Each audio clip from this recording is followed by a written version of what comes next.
Buongiorno e bentrovati.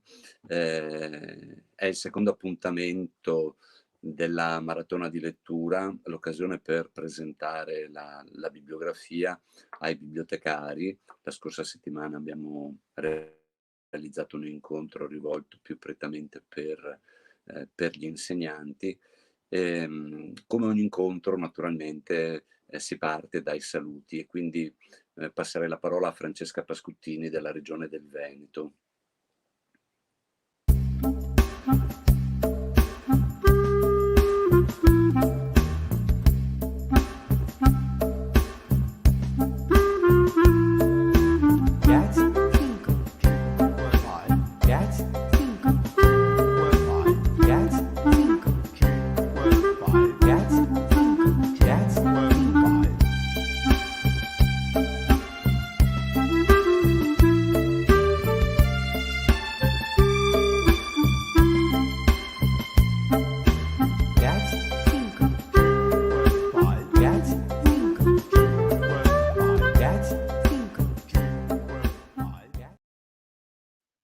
Buongiorno, sono Francesca Pascuttini della Regione del Veneto. Oggi siamo qui per parlare di Maratona di Lettura, l'evento che da 5 anni la Regione del Veneto organizza con l'Ufficio Scolastico Regionale e l'Associazione Italiana Biblioteche per supportare e promuovere la lettura nel territorio. La Maratona di Lettura tradizionalmente si tiene l'ultimo venerdì di settembre, che quest'anno cade il 24.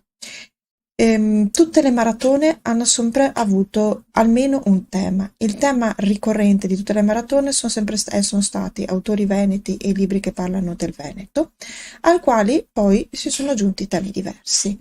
I temi di quest'anno sono l'acqua, i centenari della nascita di Andrea Zanzotto, Rodolfo Sonego e Mario Rigoni Stern, i 700 anni della morte di Dante Alighieri e 1600 anni della fondazione di Venezia.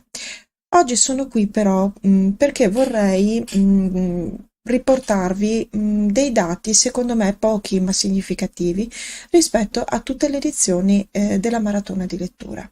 Però farei così, scinderei le prime 3 edizioni della Maratona di Lettura dalla quarta, quella dell'anno scorso, quella 2020, quella Covid. Allora, se noi prendiamo le prime 3 edizioni della Maratona di Lettura, scopriamo che ogni anno sono state organizzati circa 1000 eventi. Di questi il 40-48% sono stati organizzati dalle biblioteche. L'anno scorso gli eventi ovviamente sono stati di meno, ma comunque parliamo di poco meno di 600 eventi, e gli eventi, dei 600 eventi, il 50% è stato organizzato dalle biblioteche. Cosa significa questo? Che non solo le biblioteche hanno sempre risposto più che positivamente alla maratona di lettura e quindi all'evento in sé, ma l'anno scorso, in un anno difficilissimo, hanno risposto ancora di più e forse ancora meglio. Io vi ringrazio dell'attenzione, mi fermo qui e vi saluto e vi auguro buona maratona di lettura. Benissimo. ringrazio Francesca Pascuttini anche per averci ricordato alcuni dati. Le prime 3 edizioni della maratona hanno superato i 1000 eventi, che sono stati un traguardo decisamente ragguardevole. E anche l'anno scorso siamo arrivati a 600 eventi in un periodo di enorme difficoltà. Tanto per contestualizzare, ricordo che si è appena concluso il Maggio dei Libri, che a livello nazionale ha registrato 9.000 eventi di lettura. Quindi la nostra piccola maratona, piccola, grande mi verrebbe da dire, che in un ambito locale, quindi solo della regione del Veneto, riesce a organizzare 1000 eventi, direi che è ragguardevole. Le biblioteche sono tra i protagonisti insieme alla scuola e poi insieme a tante altre realtà, ma spesso sono le biblioteche che coagulano, no? All'interno della loro comunità le varie realtà associative che poi partecipano. Allora cederei la parola per un saluto a Daniele Brunello, che è presidente di AIB Veneto.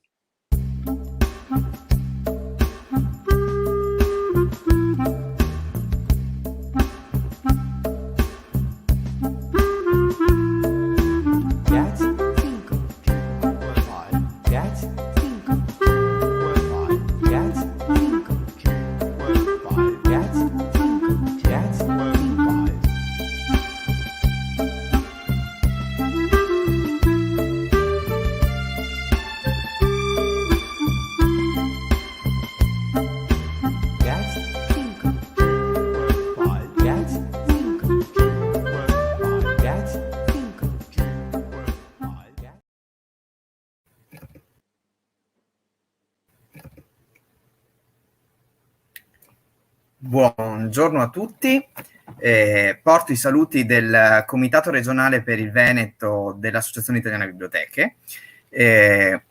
Questa è un'altra delle tante tappe di riscaldamento della maratona di lettura Veneto Legge, e stamattina è proprio quella dedicata ai bibliotecari, che è il vero e proprio fulcro, il motore, diciamo così, della maratona in questi anni. Proprio ogni anno noi bibliotecari sappiamo reinventarci e ogni volta riusciamo anche a stupire noi stessi su quello che riusciamo a fare e a inventarci per promuovere la lettura e mettere in relazione tutto il territorio. Ringrazio nuovamente la Regione del Veneto, che anche quest'anno ha creduto nelle potenzialità e nell'importanza di portare avanti questo progetto. Mi auguro che questo incontro sia utile e di spunto per nuove iniziative. Vi auguro un buon incontro, buona maratona a tutti e alla prossima.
Bene, ringraziamo Francesca Pascuttini della Regione Veneto e Daniele Brunello, presidente dell'AIB, per questi saluti istituzionali, e diamo il benvenuto a Margherita Stevanato, che sarà anche oggi, con questa giornata dedicata alle biblioteche, con noi per regalarci delle letture ad alta voce. Allora, benvenuta Margherita, cosa ci leggerai per questo primo incontro dedicato alla lettura? La prima lettura, tanto grazie per l'invito e buongiorno a tutti. La prima lettura che vi propongo è una poesia di Henry De Luca dedicata all'acqua. Benissimo, allora buona lettura e buon ascolto ai nostri amici che ci seguono.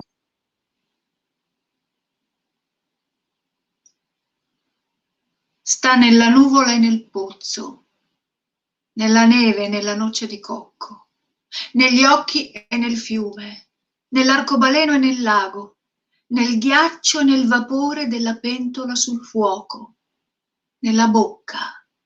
È la maggioranza della superficie, è la maggioranza del corpo. Una persona è acqua che cammina, dall'acqua di placenta all'acqua del sudario. In ebraico è plurale, maim, acque. In francese è una vocale sola, e. In greco e in tedesco è neutra. In russo e nelle latine è femminile. Dal fondo del pozzo avverte il terremoto. Fa tremare il ramo scortecciato in mano al rabdomante. La sua avventura chimica è prodigio. Ossigeno più idrogeno. Ad accostarli esplodono.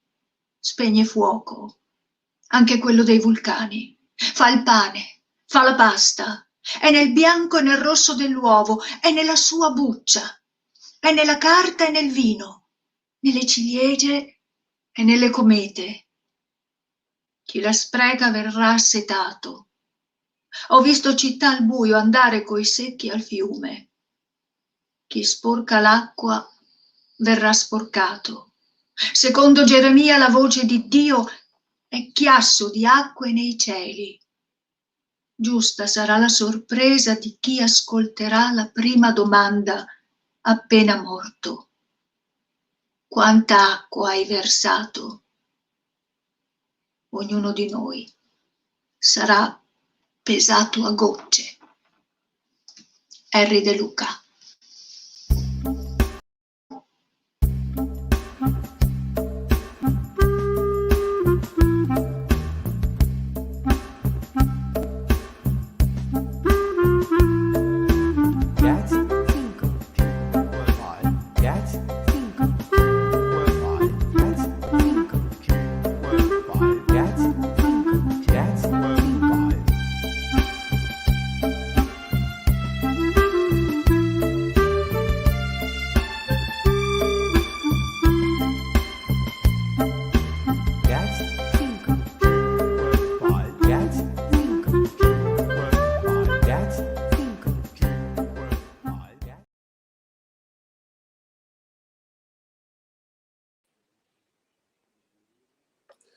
Bene, ringrazio Margherita Stevanato per questa lettura della poesia di Henry De Luca.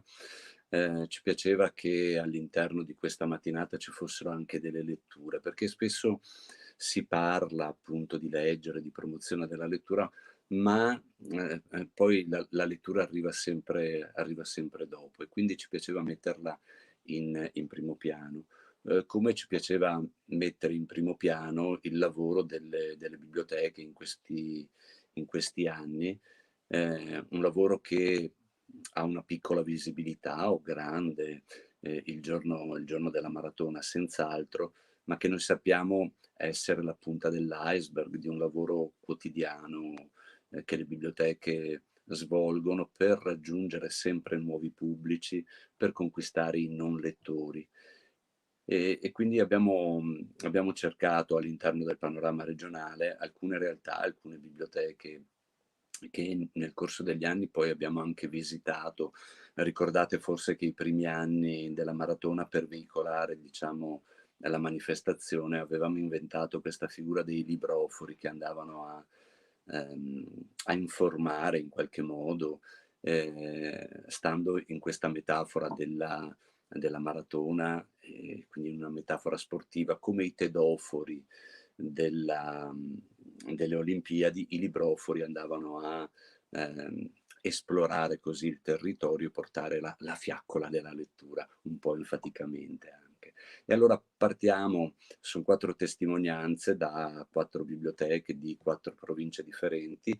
Cominciamo con Roberta Scaglia della biblioteca di Zero Branco, in provincia di Treviso.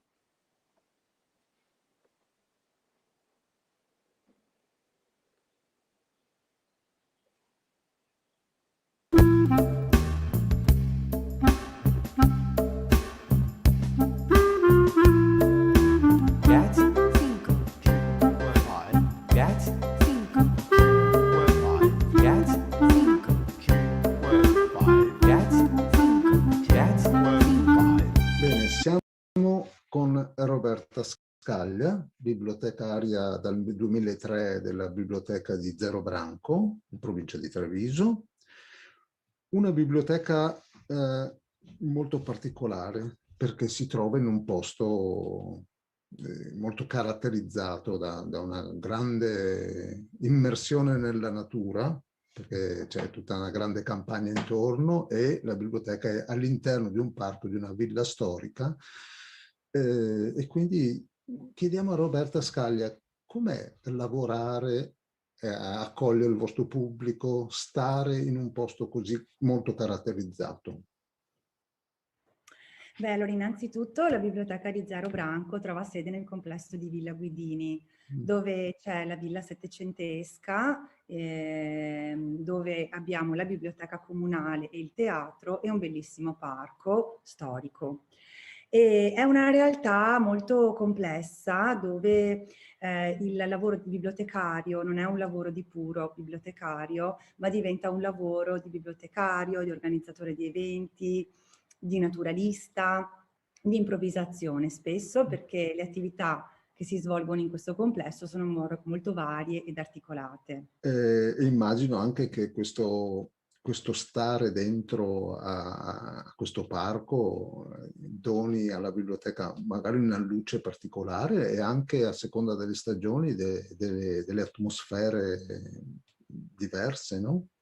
Sì, allora noi amiamo molto il parco di Villa Guidini e in quest'anno di pandemia ci siamo concentrati molto nella frequentazione anche del parco, non durante l'orario di lavoro ma nelle pause pranzo.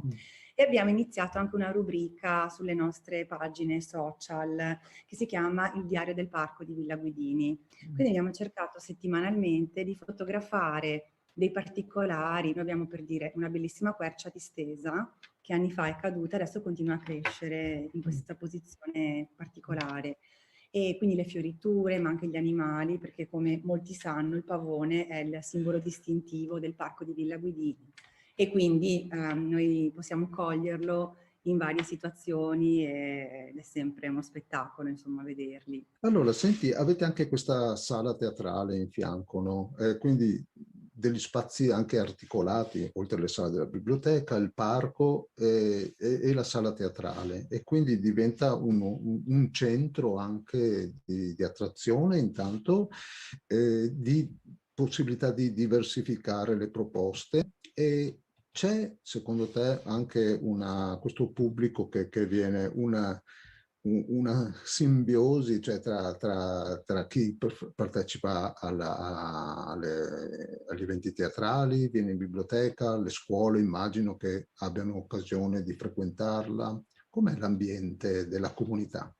Allora, l'ambiente, come si diceva appunto, è molto articolato.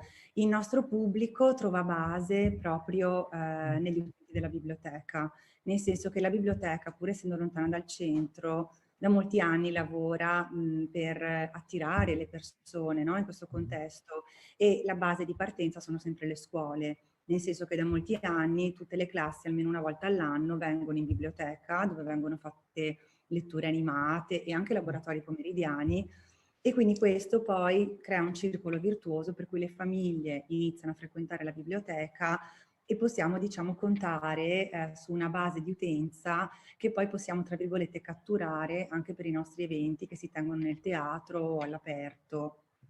L'altra sera, sabato 29 maggio, abbiamo avuto il concerto Notte di Primavera che ha segnato un po' la riapertura, diciamo, degli eventi nel teatro, e noi abbiamo proprio salutato il pubblico dicendo che per noi le persone che erano presenti in sala non erano un pubblico neutro, ma erano i nostri amici. Noi abbiamo un po' questa filosofia qui, essendo che il comune è piccolo e che si tratta proprio di una comunità che sentiamo vicina, di creare comunque dei rapporti, delle reti che poi, diciamo, hanno questa ricaduta positiva nella frequentazione del posto. Abbiamo anche comunque delle persone che vengono da fuori comune, perché Villa Guidini è vicino a Piranziol, vicino a Mogliano, è vicino a Treviso, quindi diciamo il nostro bacino d'utenza si allarga anche al territorio circostante. Certo, guardando Google Map siete proprio immersi in questa campagna, no? Che tra l'altro era anche il posto dove Comisso aveva comprato la sua casa di campagna, e c'è anche questo bel libro che lo testimonia, che lo racconta, no? Allora, siamo nell'ambito della maratona di lettura Il Veneto Legge 2021, no? Voi avete già partecipato più volte alla maratona, avete anche ospitato un incontro con Libroforo. Allora, com'è stata la partecipazione della comunità vostra, che immagino sia abbastanza ampia? Sì, allora innanzitutto abbiamo avuto un incontro con un libroforo, un certo Oreste Sabadin, non so se lo conosci, che è stato molto interessante perché ci ha fatto capire un po' quello che c'è dietro la costruzione della bibliografia e del tema, ci ha fatto una carrellata di libri molto utile che poi abbiamo utilizzato appunto per la maratona. E poi abbiamo anche ospitato in teatro la lettura con la voce di Livio Vianello e le musiche sempre di Oreste Sabadin della mia casa di campagna. Ma diciamo che la cosa più originale, più interessante e anche più stupefacente per noi è stata la maratona di lettura con le scuole. Nel 2018 e nel 2019 noi abbiamo presentato e proposto alle scuole i contenuti della maratona, i temi, e con un insegnante con la quale collaboriamo molto bene da anni, si è pensato di coinvolgere tutte le scuole. E come? Facendo venire tutti i bambini delle scuole primarie e delle scuole secondarie di primo grado qui in Villa Guidini. Come dicevo prima, la villa non è vicino al centro, ci distanziano circa 3 chilometri, e quindi i bambini e i ragazzi sono venuti a piedi, percorrendo questi chilometri all'andata e anche al ritorno. Quindi è stata una maratona proprio di fatto, nel senso che loro sono venuti qui a piedi. E cosa li aspettava nel parco? Abbiamo creato una piantina con delle postazioni, quindi per ogni classe c'era un lettore volontario che ha letto delle storie, dei titoli contenuti nella bibliografia. È stata una nota di colore per noi bellissima. Gli insegnanti hanno risposto molto bene, infatti fra i lettori volontari c'erano anche degli insegnanti. E questo, diciamo, ha rafforzato ulteriormente il legame che abbiamo con le scuole e ci ha fatto capire le potenzialità, come dicevi tu prima, della complessità di questo luogo, e quando si riesce a far dialogare spazi interni, spazi esterni, biblioteca, lettura, teatro, natura, possono crearsi delle situazioni veramente particolari. Certo, no, è simpatica questa cosa della maratona vera e propria, no, dello spostamento, no? Il titolo di questo incontro si chiama Biblioteche, l'allenamento continuo. Come accennavi tu, le scuole vengono in biblioteca non solo il giorno della maratona, ma anche tutto l'anno, no? C'è dopo un ritorno di questo lavoro che voi fate quotidianamente, no? Di promozione, di educazione, di invito alla lettura. Avete notato che dopo anche questi ragazzi, questi bambini tornano, si affezionano? Assolutamente sì, per noi il lavoro con le scuole è imprescindibile, perché il fatto di essere in un bellissimo posto, ma comunque lontano dal centro, ha i suoi vantaggi e i suoi svantaggi. Quindi per noi non lavorare con le scuole vorrebbe dire essere un po' penalizzati. Invece coinvolgendo i bambini e i ragazzi riusciamo, come dicevo prima, ad avere quel ritorno nella frequentazione da parte delle famiglie intere che non conoscevano magari la biblioteca, però diventa l'occasione anche per loro di scoprire che appunto c'è una biblioteca, ma che c'è anche un teatro, ci sono degli spettacoli teatrali, ci sono dei concerti, ci sono degli appuntamenti che poi vanno a coinvolgere anche varie generazioni. Quest'anno, tra l'altro, diciamo da gennaio in poi, abbiamo avuto un incremento della frequentazione dell'aula studio da parte degli studenti, e c'è anche l'intenzione di far nascere un centro giovani qui in Villa Guidini, per cui ancora una volta si mescolano tante realtà e come dicevo prima, appunto il nostro ruolo è quello anche di fare un po' da regia e di cercare di far convivere, far dialogare queste diverse realtà e queste diverse generazioni che frequentano questo posto. No, la biblioteca è il punto di riferimento culturale e sociale, direi, no? Non solo per leggere, ma anche per imparare a stare, diventare cittadini, no? Quindi ribadiamo il concetto perché di cui ne parliamo sempre, no? Questa biblioteca che appunto ha questa capacità di mettersi al servizio e di offrire servizi per alimentare anche la frequentazione. Allora, senti, vista la vostra grande esperienza, no, in fatto di maratone, che indicazione daresti a altre biblioteche che hanno intenzione di partecipare o che hanno partecipato, ma magari in altre forme, per partecipare alla maratona? Sì, allora il coinvolgimento delle scuole è diciamo un bel progetto, perché se le scuole vengono coinvolte, ripeto, la ricaduta anche sulla biblioteca è sempre positiva. Quindi io proverei innanzitutto a prendere contatto magari con un insegnante di riferimento e di provare a concertare insieme un qualcosa che possono essere delle letture a scuola, possono essere delle letture in biblioteca, possono essere anche delle cose online, visto che in questi mesi abbiamo sperimentato anche le possibilità che possono offrirci le piattaforme di vario tipo.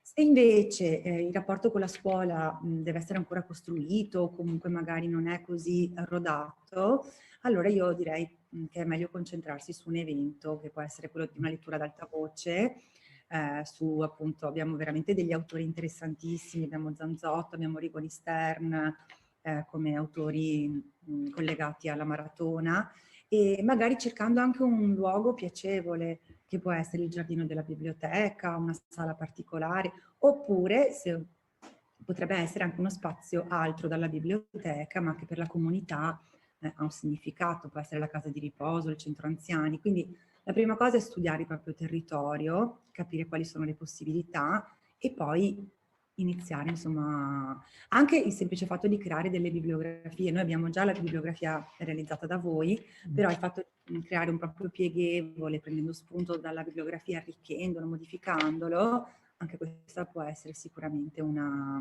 un'attività che ha una ricaduta positiva. Certo, la bibliografia è sicuramente un punto di riferimento che però, appunto, come dici tu, si può anche variare e interpretare a secondo del proprio territorio, no? Benissimo, senti, siamo in chiusura della nostra conversazione. Avresti un paio di titoli da segnalare di quelli che hai visto nella bibliografia oppure proprio anche in questa logica di variazione e di adattamento al territorio che vuoi suggerire a noi e ai nostri ascoltatori? Beh, allora il primo libro che mi è venuto in mente è questo. È un libro, si intitola Cambiare l'acqua ai fiori di Valérie Perrin, ha fatto un successo incredibile quest'anno e spesso i libri che fanno un grande successo lasciano un po' scettici, no? Invece devo dire che è una storia molto originale, toccante e visto che la parola acqua ritorna nel titolo, io mi sento di collegarlo. Poi una delle mie autrici preferite per ragazzi che è Silvana Gandolfi. Allora, Aldabra e Occhio al gatto, entrambi a Venezia, quindi toccano sia il tema dell'acqua e sia il tema di Venezia. Certo. La consiglio ai ragazzi della fine scuola primaria, inizio scuola secondaria di primo grado.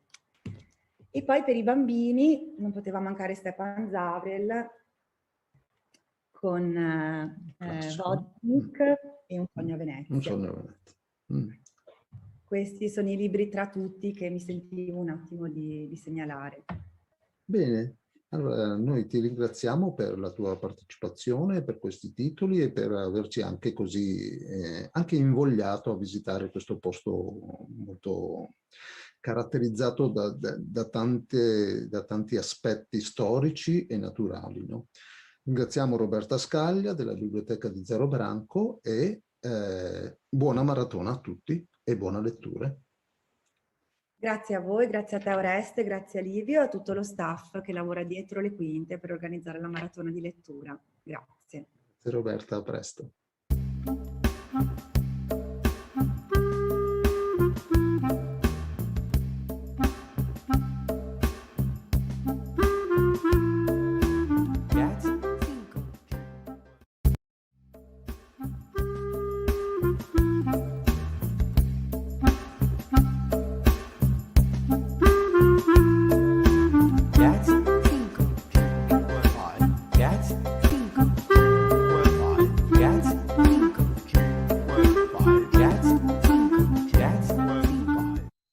E allora do il benvenuto a Marta Penzo della Biblioteca di Valdagno. Ciao Marta.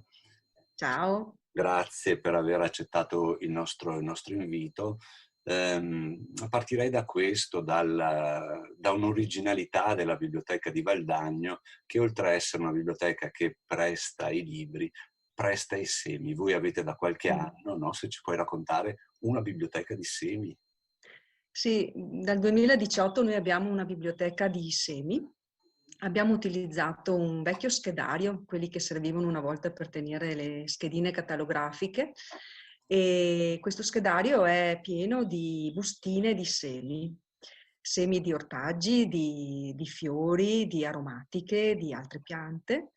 E attorno a questo schedario di semi è nato un progetto culturale che punta a coinvolgere nella vita della biblioteca e nella lettura persone che magari fino a quel momento avevano avuto altri interessi, avevano scelto di trascorrere il loro tempo in altra maniera, che poteva essere quella di coltivare un orto, coltivare un giardino e così via. E magari non avevano mai pensato che all'interno di una biblioteca non solo si possono trovare dei semi, ma si possono trovare anche corsi di aggiornamento su queste materie, si possono conoscere persone con cui condividere esperienze e si possono trovare libri, ovviamente, che parlano di queste cose, sia di divulgazione ma anche di narrativa, anche di fiction.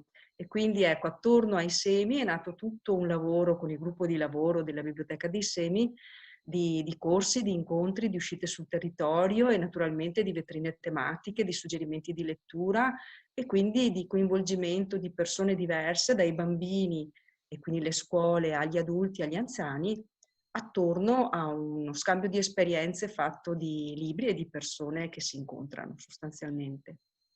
E la Biblioteca dei Semi, ti chiedo, cioè, ha avuto riscontro? Cioè avete degli utenti appassionati non solo di libri, anche di semi? Oppure... Sì, abbiamo sia utenti che utilizzano il servizio proprio come lo proponiamo noi, cioè vengono a prendersi in prestito i semi, li portano a casa, li seminano e poi quando nasce la piantina ricavano nuovamente il seme dalla piantina e ce lo restituiscono.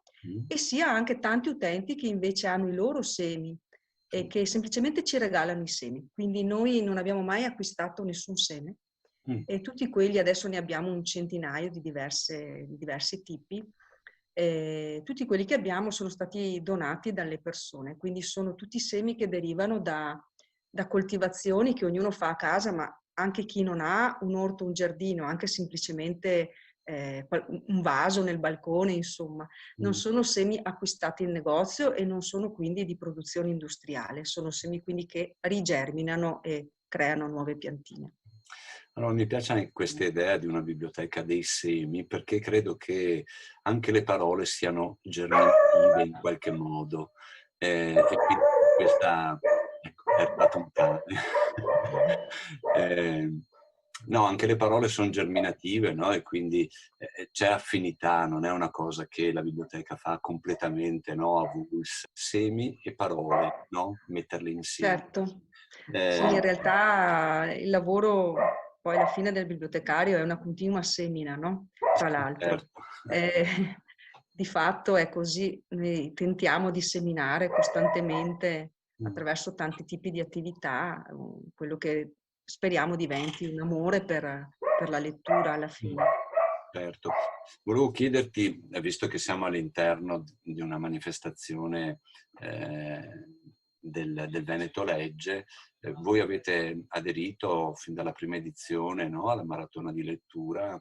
Ecco, volevo sapere dalla tua prospettiva, la maratona di lettura per una biblioteca che cosa rappresenta? Ma per una biblioteca la maratona di lettura è un'occasione, un'ulteriore occasione, secondo me, di proporre modi diversi di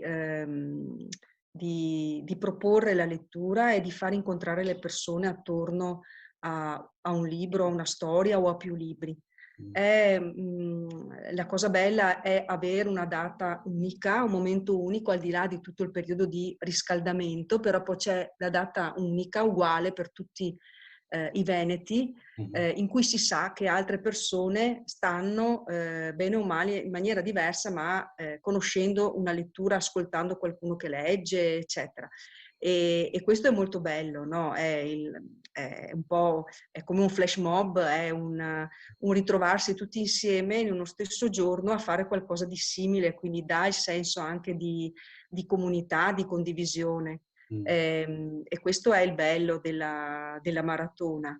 Poi ecco, ogni anno è diverso perché cambia il tema, ovviamente le tematiche proposte cambiano e noi almeno tentiamo sempre di cambiare anche un po' i partner, cioè le persone da coinvolgere, in modo da allargare sempre di più la platea di chi può essere interessato a partecipare. Quindi abbiamo gli affezionati come una cantina di vini che partecipa sempre, che organizza al suo interno delle letture, e poi abbiamo altri che vanno, vengono, si aggiungono, però è un momento bello, è sicuramente un bel momento la maratona.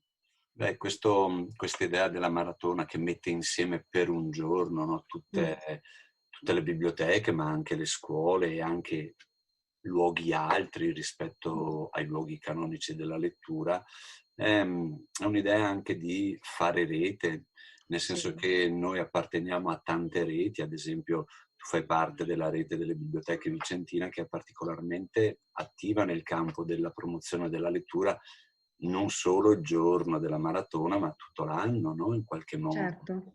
E quindi è questa idea di, no, aggregarsi, avere dei momenti in cui tutti insieme per un momento si legge, e quindi non so, io spero sempre che questo scateni anche delle energie, no? Un po' come quando si legge insieme, lo dimostrano le neuroscienze, quando si legge insieme si attivano delle parti del cervello che altrimenti non si attiverebbero, e quindi mi piace pensare alle biblioteche come dei sistemi, no? Che interconnessi a livello locale, provinciale.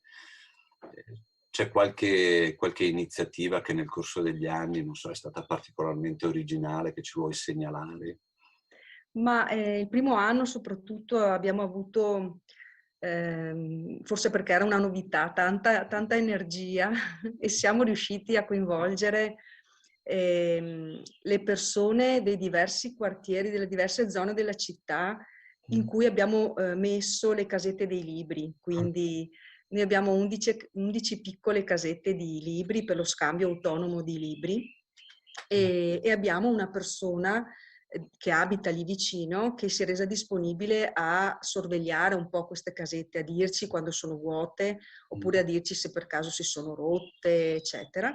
E quindi con queste persone, che sono punti di riferimento, siamo riusciti quasi dappertutto a organizzare, in occasione del Veneto Legge, delle letture in quelle zone. E siccome le casette si trovano in tutta la città, anche nelle zone periferiche, nelle frazioni, Valdagno ha una grande zona collinare, diverse contrade, frazioni, eccetera. Quindi oltre che in centro siamo riusciti a fare in modo che si leggesse ad alta voce in luoghi in cui non lo si era mai fatto, quindi a Cerealto, a Castelvecchio, a Massignani, sono tutte frazioni un po' lontane dal centro, ecco.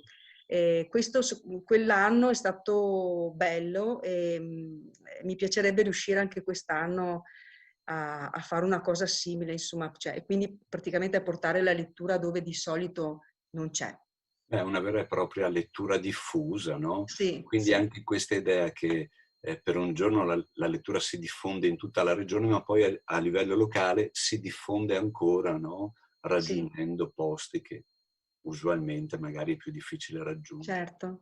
Bene, allora aspettiamo aspettiamo settembre di conoscere magari qualche vostra iniziativa e magari ci si incrocia da qualche parte. Va bene, Grazie ancora volentieri. per aver partecipato. Buon Grazie a lavoro. te. Ciao. Grazie, anche a voi. Ciao ciao.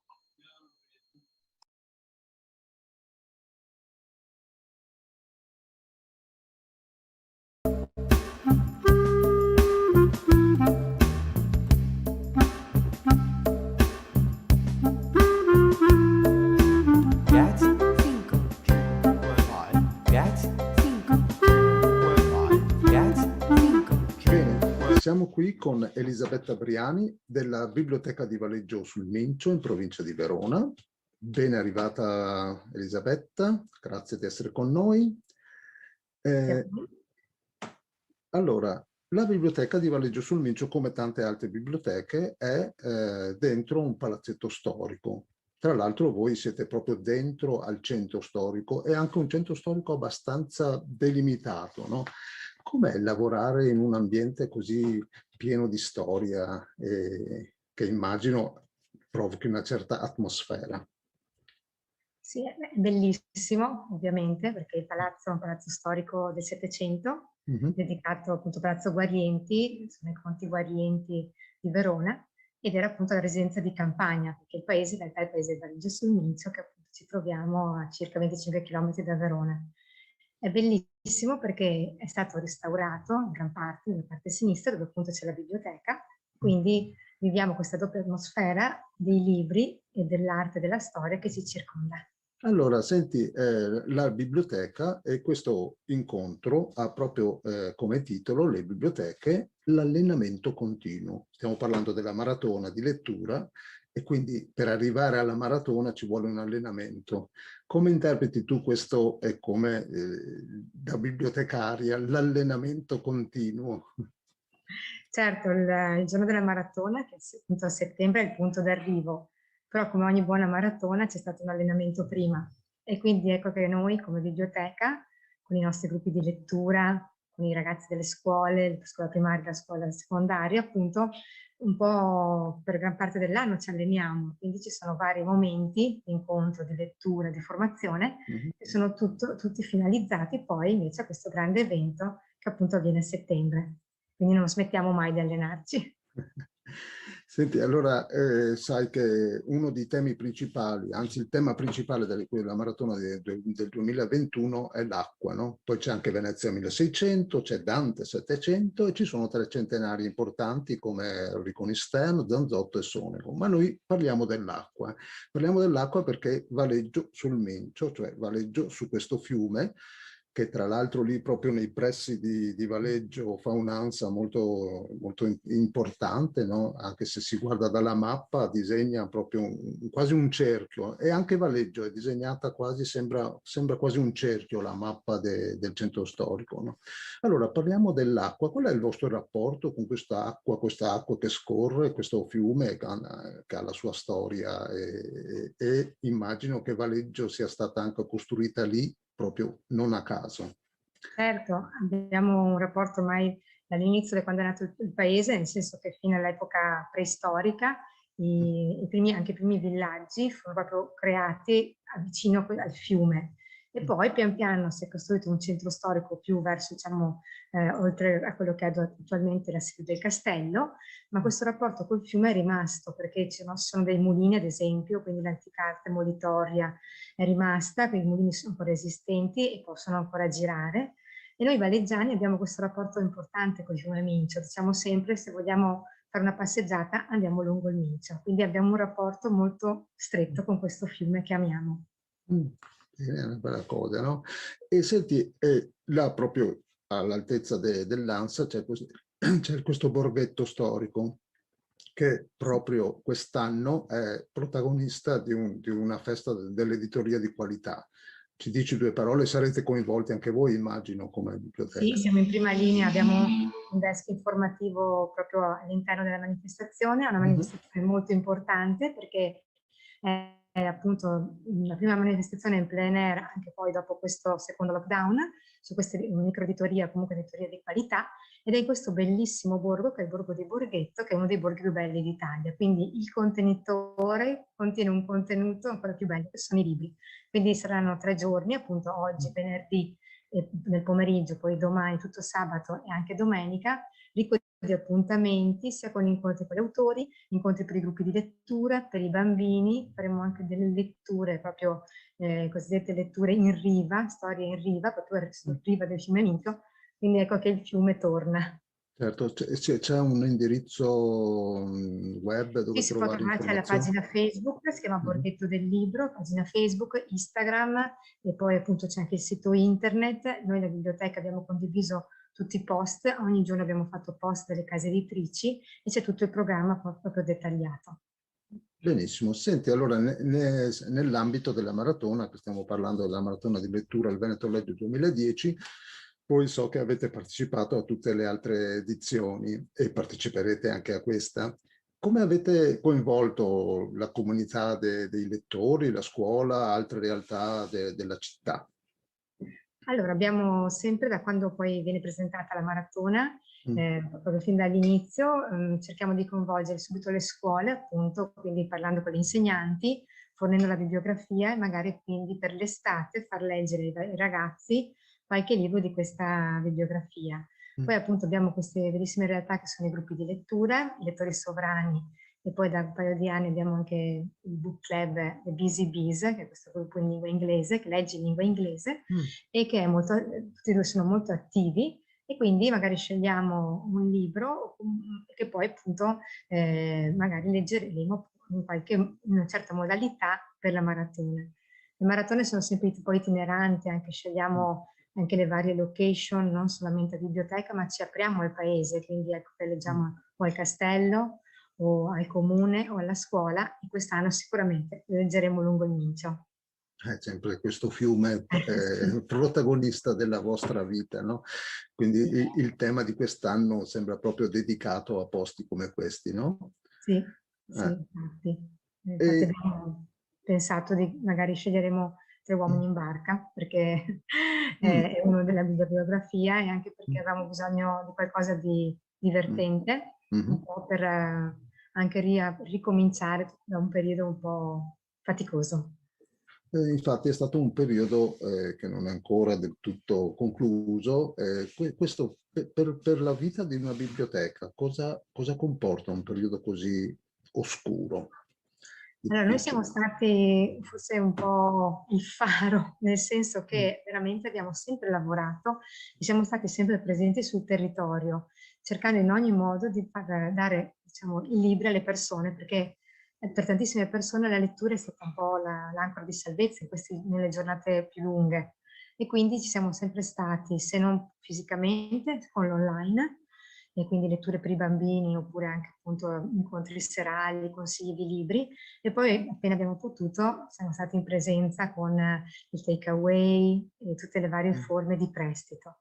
Però è stata fondamentale la presenza delle biblioteche in tutta l'Italia, sicuramente in tutto il mondo, ecco.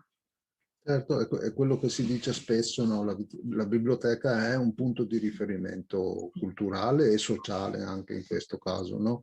Cioè non offre solo libri, ma anche proprio una presenza importante, no? All'interno della città. E secondo te queste iniziative per il libro, dopo avete avuto dei riscontri, la gente è tornata, la comunità dei lettori si allarga? Si moltiplica, si diversifica? Sì, forse ecco, si diversifica perché c'è stata questa possibilità dell'online che ha aperto spazi anche quindi lontani, nel senso che quindi anche persone lontane di altri paesi, di altre città si sono collegate. Però ovviamente poi c'è qualcuno che passa anche a trovarci o comunque anche qualcuno che non era mai stato ha deciso di venire, farsi l'iscrizione, la tessera.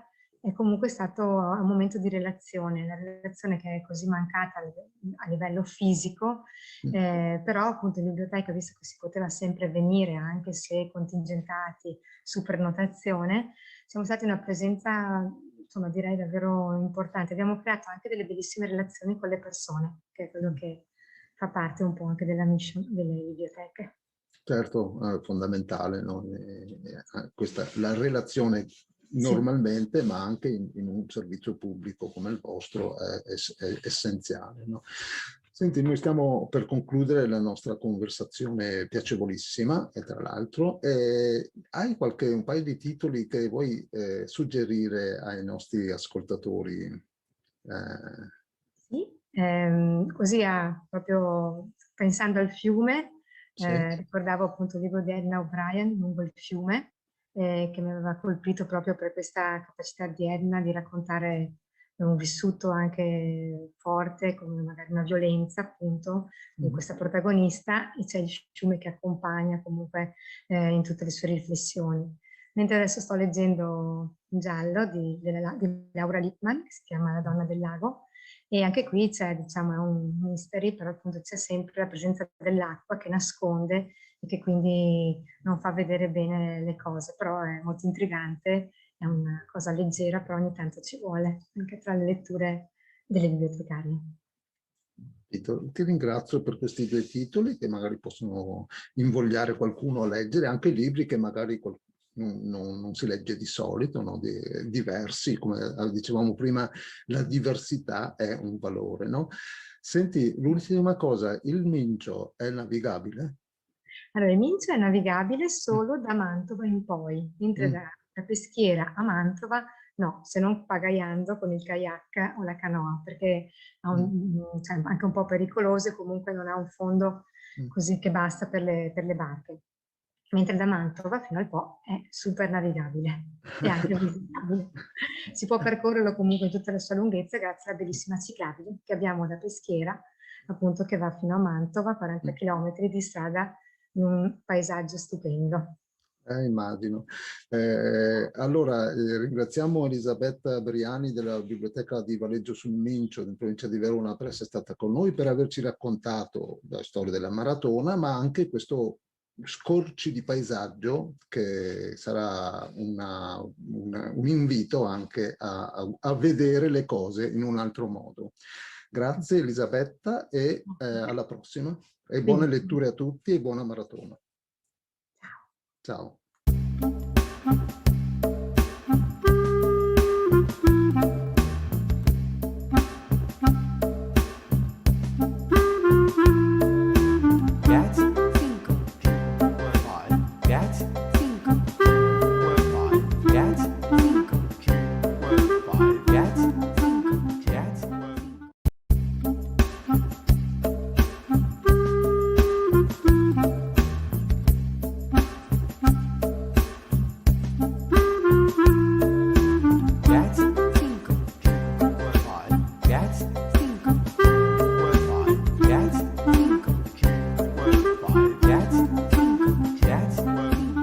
Adesso è con noi in collegamento Anna Bovolenta della Biblioteca di Porto Tolle.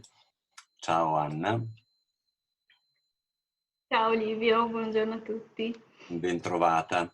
Anna è una delle bibliotecarie che abbiamo conosciuto per prime quando i librofori hanno girato per tutto il Veneto, e uno degli appuntamenti dei librofori per veicolare la maratona di lettura è stata proprio a Porto Tolle, con una grande partecipazione di associazioni e di lettori. Ti ricordi, vero Anna?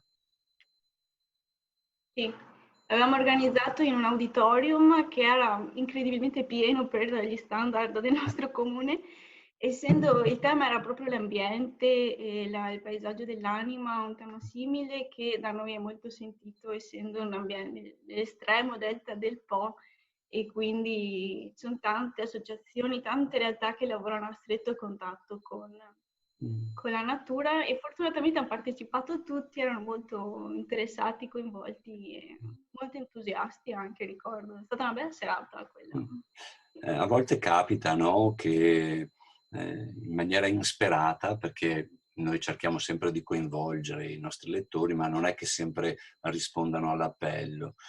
Però in questi ultimi anni, non so se anche a a Porto Tolle, la maratona è riuscita in qualche modo a mettere insieme biblioteche, scuole, associazioni. Voi avete partecipato anche nelle altre edizioni?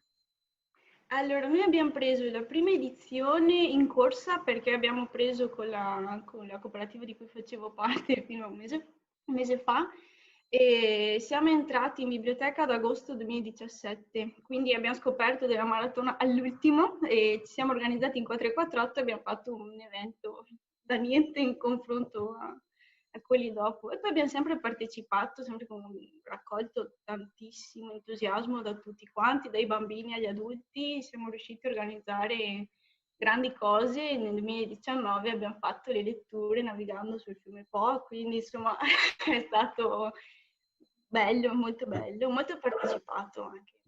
Beh, poi in tutte le edizioni. succede sempre così, poi ci si allarga, no? E quindi si noleggia una barca, si va sul Po. Se ne approfitta. Sono occasioni. Abbiamo avuto, l'amministrazione comunale ci ha aiutato tanto, soprattutto con la navigazione, che ha offerto appunto la navigazione sul Po, leggendo, è stato molto bello. Siamo Naturalmente arrivati nelle spiagge, abbiamo fatto un sacco di cose, le scuole, anche se essendo all'inizio anno scolastico, ho sempre trovato quegli insegnanti pronti a cogliere l'occasione e darmi una gran mano anche lì, infatti niente da dire su questo. No, sono sempre occasioni che poi danno visibilità anche al resto delle attività che voi fate durante l'anno. So che la biblioteca sia a livello locale che a livello provinciale è molto attiva, avete, no, degli appuntamenti fissi durante il corso dell'anno. Io ho la fortuna di essere parte di questo sistema bibliotecario che è quello della rete provinciale, che è fantastico, e tutti dal super capo fino all'ultimo arrivato è sempre molto disponibile, sempre pronto. Abbiamo addirittura una chat in cui ci siamo tutti e quasi giornalmente ci si scambia consigli, punti di vista, eventi, quindi per quello non ho assolutamente niente da dire. E facciamo 3 eventi, sono quelli più importanti. E abbiamo i libri infiniti dedicato ai bambini che entra nelle scuole, tra l'altro è in conclusione in questi giorni, quindi ci sono dei lettori professionisti che vanno a leggere nelle scuole, ogni anno c'è un tema diverso, quest'anno era Rodari perché è continuato. Abbiamo perso un anno. E ci sarà incontri con l'autore dedicato agli adulti generalmente, che si limiterà al 2022 per ovvi motivi, è in fase di organizzazione ancora. E la notte bianca delle biblioteche, che è generalmente a inizio settembre, ed è una notte in cui tutte le biblioteche della provincia in contemporanea sono aperte e dedicano tutta la serata, a volte fino anche a mezzanotte passata, ad attività, letture, laboratori, c'è chi fa la pluricena, c'è chi suona all'aperto, è un grandissimo evento provinciale appunto. Di solito ricarica il tema della maratona di lettura, così ci si aggancia e si fa un grandissimo riscaldamento tutti insieme. E senti, a proposito del tema, quest'anno l'acqua cade un po' a fagiolo per voi perché siete un paese di fiume, di mare anche, quindi avete già programmato qualcosa di sfizioso, non so, nuotare con i libri, non so, leggere nuotando. Siamo ancora in fase di organizzazione perché tra Covid, regole che cambiano di giorno in giorno, stiamo cercando di capire come creare appunto dei momenti, dei laboratori in cui ci si possa sedere tutti insieme e fare qualcosa insieme. I bambini sono stufi delle videoletture, siamo tutti un po' stufi di queste videoconferenze, videoletture, videoincontri, non dà la stessa cosa di un giardino pieno di bambini e urla mentre leggi e cose così. Quindi adesso stiamo studiando intanto per giugno dei laboratori, delle letture da fare così in giardino con gli hula hoop per terra. E poi si vedrà andando avanti perché purtroppo quest'anno penso che non sia l'unica biblioteca in questa situazione. No, certo. Si fa quel che si può. Bene, allora Purtroppo. aspettiamo il vostro programma per settembre. Grazie di aver partecipato. Promettiamo che sarà forse uno degli ultimi incontri online e poi speriamo di ricominciare a vederci di persona. Grazie ancora. Spero, fortemente. Niente, Buon figuratevi. lavoro. Buona giornata. Ciao, ciao, ciao. Altrettanto.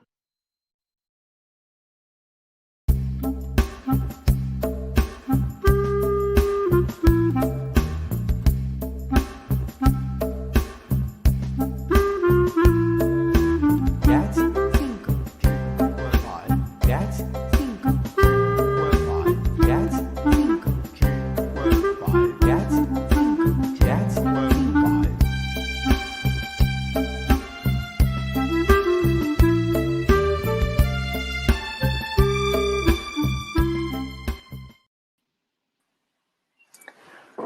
Bene, eccoci qua. Allora, abbiamo visto un panorama bibliotecario abbastanza vario, con queste caratteristiche anche geografiche delle biblioteche, che devo dire che quando si va in giro per incontrare le persone nelle biblioteche è anche bello, no? Arrivare in certi posti, alcuni che magari non si erano ancora visitati. È un altro modo di conoscere il nostro paese, no? Questo di viaggiare lentamente e dopo arrivare in biblioteca, incontrare le persone e stare con loro. Questi 4 racconti hanno evidenziato una partecipazione della popolazione alla maratona di lettura.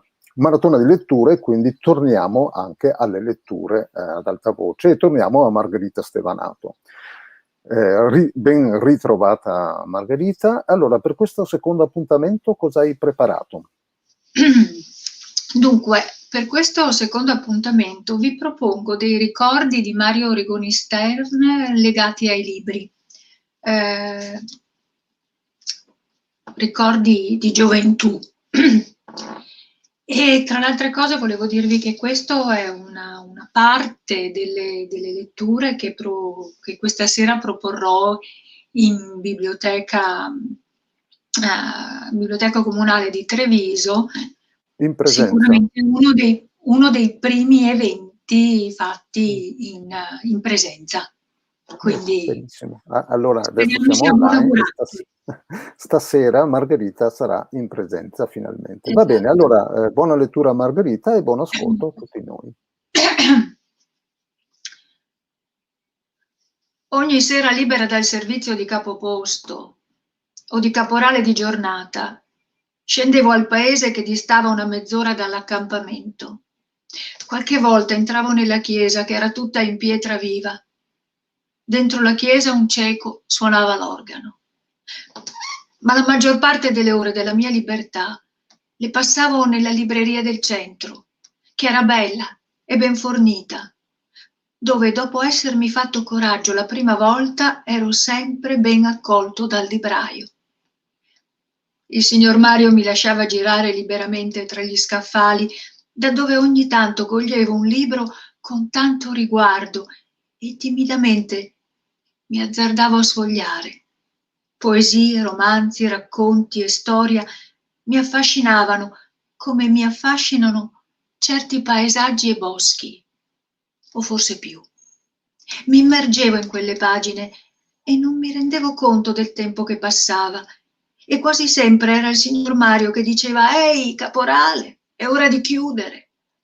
Ma era anche così buono che provava compassione o rispetto e aspettava che la moglie lo chiamasse da sopra. «La cena è pronta in tavola». Quando il maresciallo Furiere ci faceva la paga, la deca, che il più delle volte diventava quindicina, potevo permettermi di comperare un libro. Ma ora il problema si presentava nella scelta e passavo da uno scaffale all'altro tenendo i soldi in mano. Il libro doveva costare poco non essere voluminoso perché trovasse posto nello zaino e tale da non gravare la schiena troppo oltre i 32 kg regolamentari che assommavano il corredo, i viveri di riserva, le munizioni, la corda, la lanterna, il telo, la coperta, eccetera.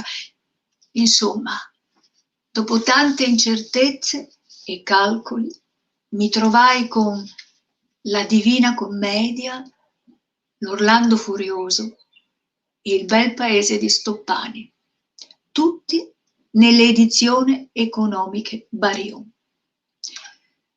2 di questi libri sono rimasti nello zaino che dovetti abbandonare sulle montagne della Grecia nel novembre successivo.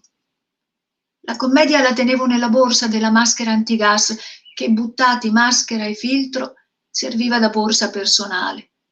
Libro e fotografia della ragazza che amavo allora e che tenevo tra le pagine sono finiti nelle steppe dell'Ansa del Don, dove mi trovavo nell'estate del 42, perché un colpo di mortaio che mi aveva anche leggermente ferito tagliò di netto la cinghia di tela che teneva la borsa a tracolla, e nella baraonda del combattimento commedia e fotografia rimasero poi nelle mani dei soldati russi. Tante volte mi veniva da chiedere che ne avranno fatto, cosa avranno pensato. Questa, la fine dei miei 3 libri di guerra comperati con la paga del soldato in un paese delle Dolomiti. Mario Rigoni Stern.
Bene, grazie Margherita per questa seconda lettura e questo ricordo di Mario Rigoni Stern e dei suoi libri e del suo rapporto con i librai. A proposito di libri, siamo arrivati alla bibliografia. Come ogni anno viene redatta una bibliografia che è disponibile online sul sito di www.ilvenetolegge.it. In alto, sul menu in alto, c'è il pulsante bibliografia. Potete aprirlo, si apre una pagina, a un certo punto scaricate la bibliografia in formato PDF. È un formato PDF A4 facilmente scaricabile e stampabile per dopo poterlo consultare. Anche quest'anno una bibliografia, abbiamo trovato delle realtà a cui dare il compito, a diverse realtà dare il compito per la redazione, è molto articolata perché ci sono tanti temi, come ormai avete sentito, l'acqua, Venezia 1600, Dante 700 e i 3 centenari. Quindi io passerei subito la parola a Livio Vianello che ci parlerà dell'acqua. Aspetti, ecco Livio Vianello.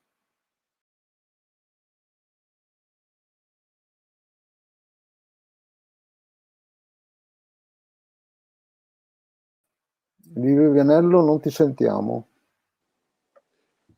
Eccomi. Eccolo qua. Bene, a te la parola. Microfono.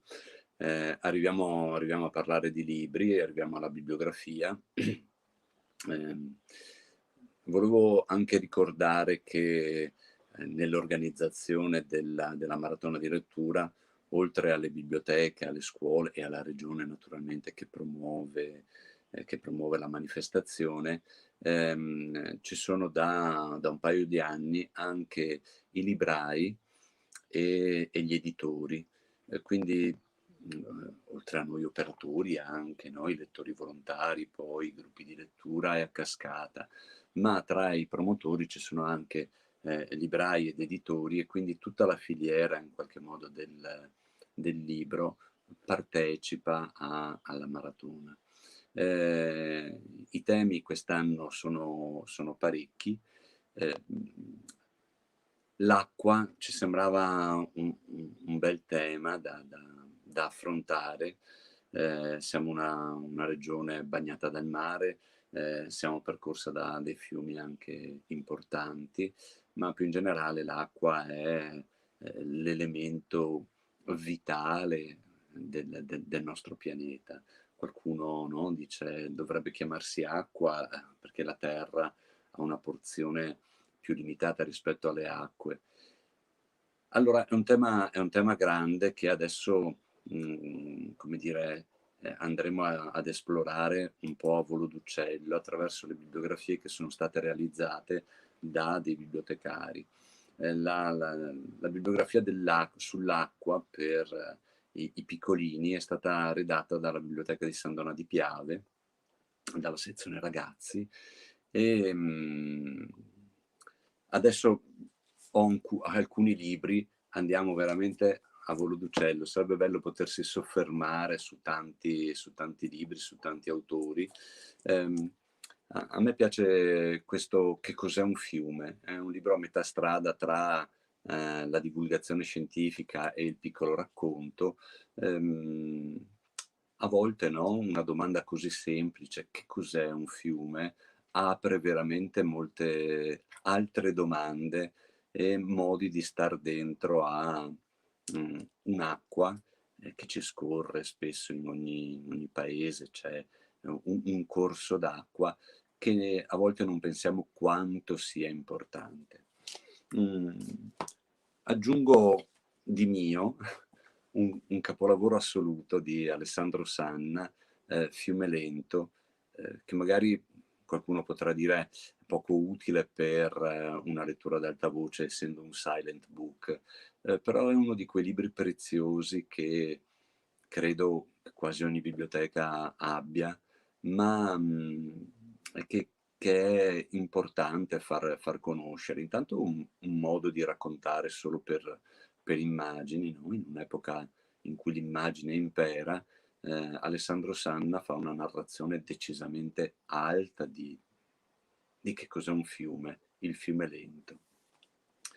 E poi scorrendo la bibliografia della Biblioteca di San Donà, mi è cascato l'occhio, adesso anche su dei libri che ho a casa, su questo libro di Philippe Correntin, Plouf, no, che era edito da Baba Libri qualche anno fa, che è un libro che si sfoglia in verticale, e l'acqua è quella di un pozzo, e quindi siamo sui libri per i bambini piccoli.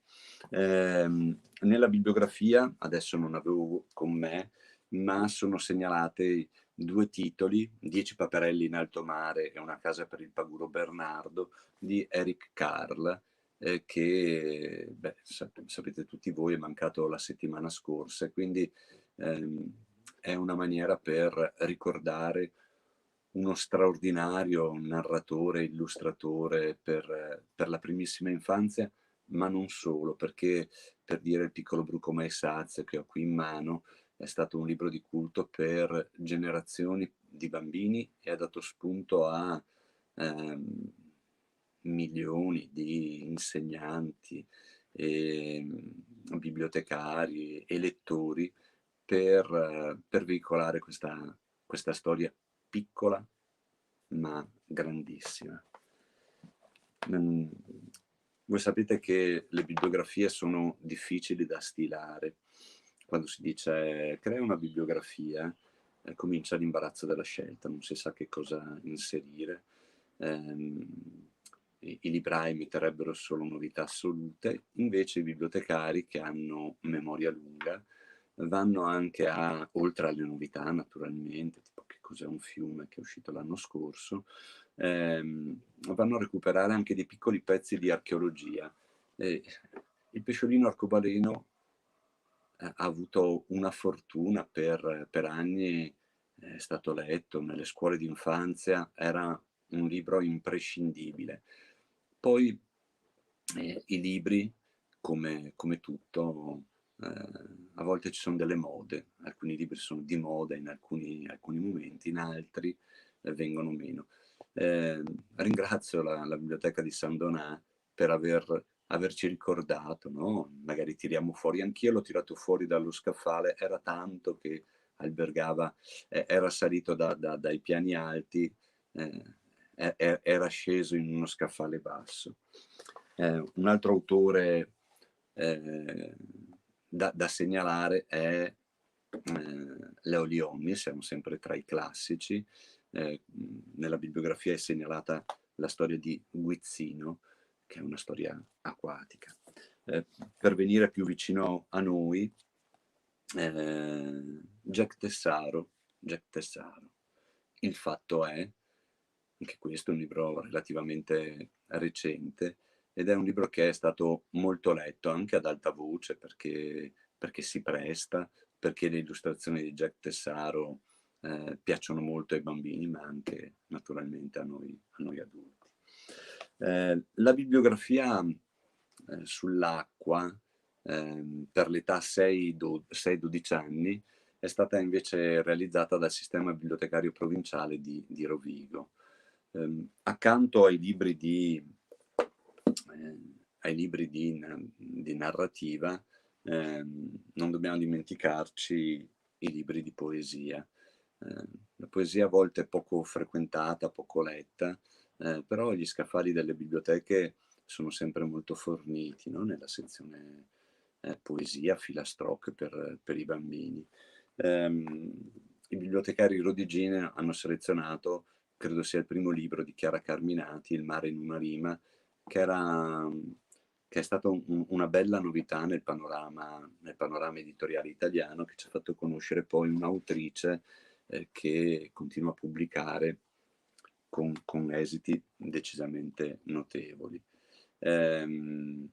Tra i libri poi c'è anche, non li ho tutti con me, mi scuso, La storia corta di una goccia di Beatrice Alemagna, oppure John Yeoman e Quentin Blake, Il picnic acquatico dell'orso, oppure un altro silent book, L'onda di Susy Lee, che è il libro acquatico per eccellenza. Ci siamo fatti aiutare dalla biblioteca di Romano De Zelino invece per la bibliografia dei libri rivolti ai giovani adulti, 12-18 anni. E tra i libri che ho adocchiato, sempre a volo d'uccello, perché poi non possiamo soffermarci su tutte le proposte, un'autrice a cui sono molto affezionato è Sharon Creek.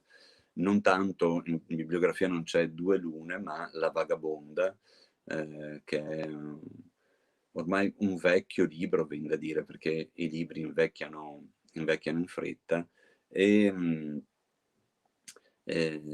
La vagabonda racconta di un viaggio in mare, una traversata oceanica dagli Stati Uniti all'Europa, ed è un libro per ragazzi decisamente molto molto appassionante.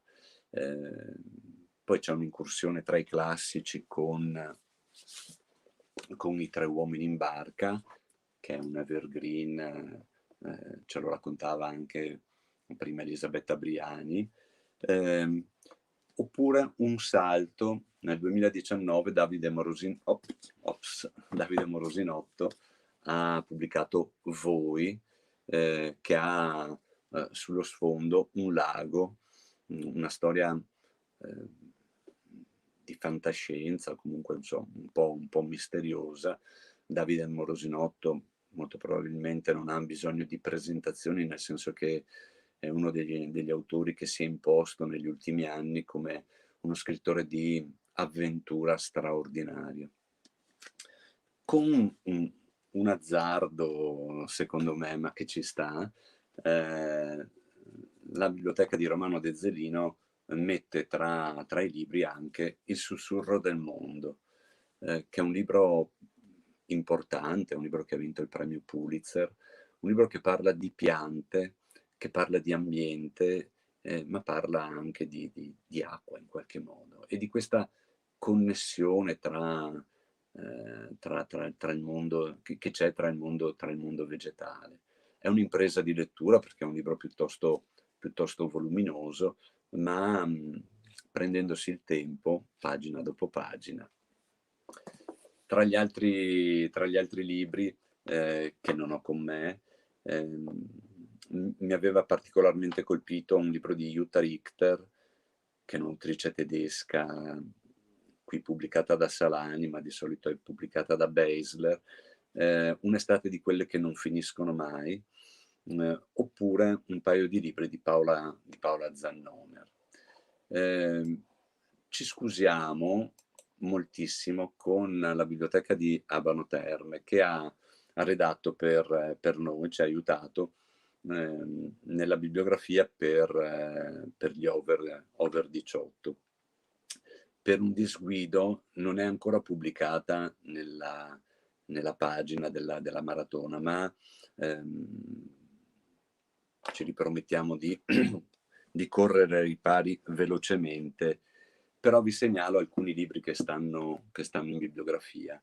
La biblioteca di Abano ha deciso di lavorare per luoghi, e quindi inizia con i laghi, e quindi ci indica Andrea Vitali e Piero Chiara, che è un autore cui lui si rifà, per poi passare ai fiumi, da un classico come Il mulino del Po, oppure Scanoboa di Cibotto, che è un libro un autore su cui vale la pena di ritornare di tanto in tanto.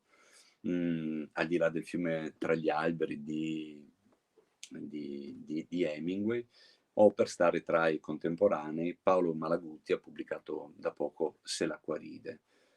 Un classicissimo invece che sta a metà strada tra narrazione e saggio è Danubio di Claudio Magris. Poi tra i mari e gli oceani stanno insieme Oceano Mare di Alessandro Baricco e Moby Dick, quindi si passa da un super classico a un contemporaneo. E poi nella proposta dedicata alla poesia, c'è La ballata del vecchio marinaio, che è per eccellenza, no? una narrazione in versi che parla di mare, e raccolgo anche I canti dell'isola di Biagio Marin. Tra gli illustrati invece abbiamo chiesto a tutti di forse abbiamo perso la connessione, alternare oltre alle narrazioni anche dei libri per immagini, di poesia e anche qualche saggio. Ugo Pratt, La ballata del mare salato, è un'avventura straordinaria ambientata nei mari del sud. Benissimo, allora poi potete andare a cercare nel sito internet della maratona gli altri titoli, ma siamo sicuri che poi voi integrerete con i vostri scaffali, i vostri acquisti recenti. Passo la parola a Oreste Savadin per la bibliografia relativa a Venezia 1600. Bene, grazie Livio Vianello. Venezia 1600. Venezia è strettamente legata all'acqua. Immersa nella laguna, chiusa tra i fiumi che scendono e il mare che da cui dopo lei partiva per i suoi viaggi e le sue conquiste. Venezia, 1600 anni di storia in una bibliografia. Allora, la bibliografia è stata curata dalla rete delle biblioteche di Venezia, l'RBV, e è abbastanza articolata perché ci sono 103 titoli. Anche qui era davvero impegnativo rinchiudere così tanto tempo in una serie di titoli di libri. Tutta questa storia che noi vediamo adesso qui dal nostro punto di vista, siamo nel 2021, sono passati 1600 anni e prima anche chissà cosa è successo, la vediamo stretta, in una visione stretta, come se vedessimo come un teleobiettivo, no? Ma 1600 anni sono tantissimi, e in più pensate non alla velocità che abbiamo adesso di percorrere, di fare stravolgere i territori con macchinari strani, eccetera, ma con dei tempi di decisione, con dei tempi di movimento, con dei tempi di trasporto veramente diversi, no? Quindi 100 anni forse erano un po' diversi dai 100 anni che ci separano, per esempio, dai nostri centenari.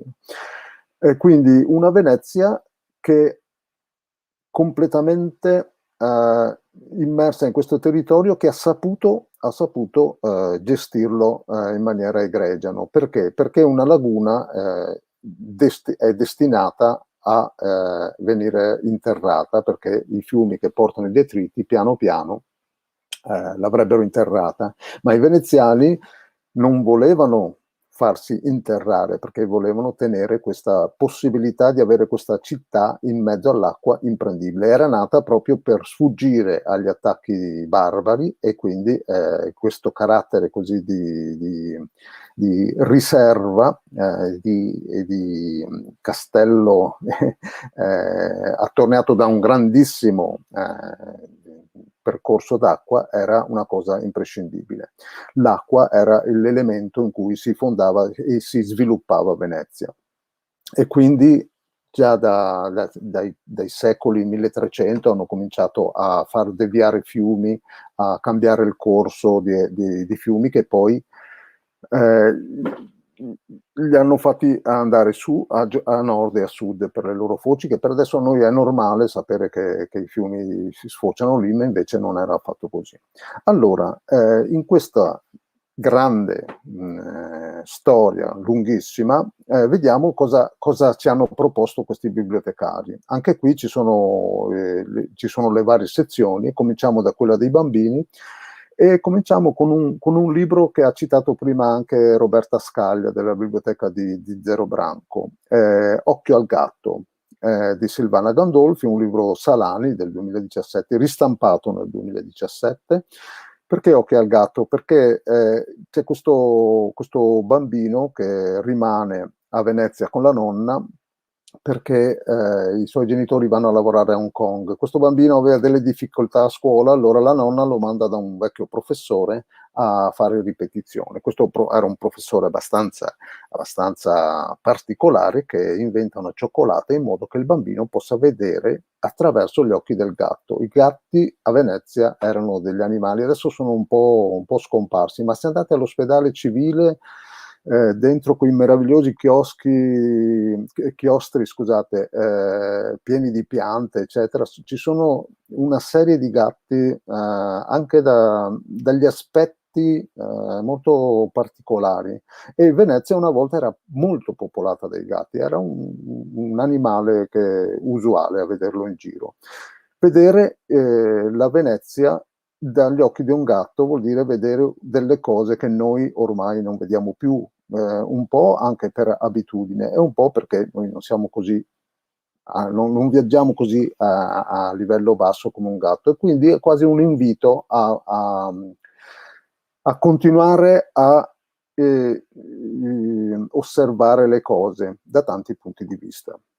Dopo, questo è un libro che ha delle fantasie, dopo va anche fuori da Venezia, è quasi un giallo, comunque era questa la cosa che mi piaceva di questa visione diversa delle cose. E ci attacco anche un libro della Beatrice Masini che si chiama Ciro in cerca di amore, che è un libro per bambini piccoli di 4 anni, dove c'è la storia è di un gatto grigio in cerca di amore.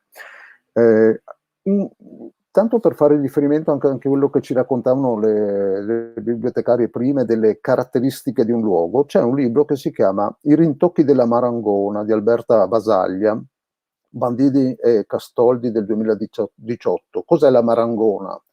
Per chi è veneziano lo sa, è un punto di riferimento importante. La Marangona è la campana più grande della campanile di San Marco e segna determinati momenti della città. Famosa è la Marangona a mezzanotte. A mezzanotte, quando suona, il caffè della piazza fanno l'ultimo pezzo, velocemente chiudono, il bar chiude, tutti si torna a casa. Ultimo titolo di questa sezione bambini e ragazzi è di Emanuele Luzzati, che è Il viaggio di Marco Polo. Livio Vianello parlava prima dei libri illustrati e qui le illustrazioni le fanno da padrone, anche se c'è un testo di accompagnamento.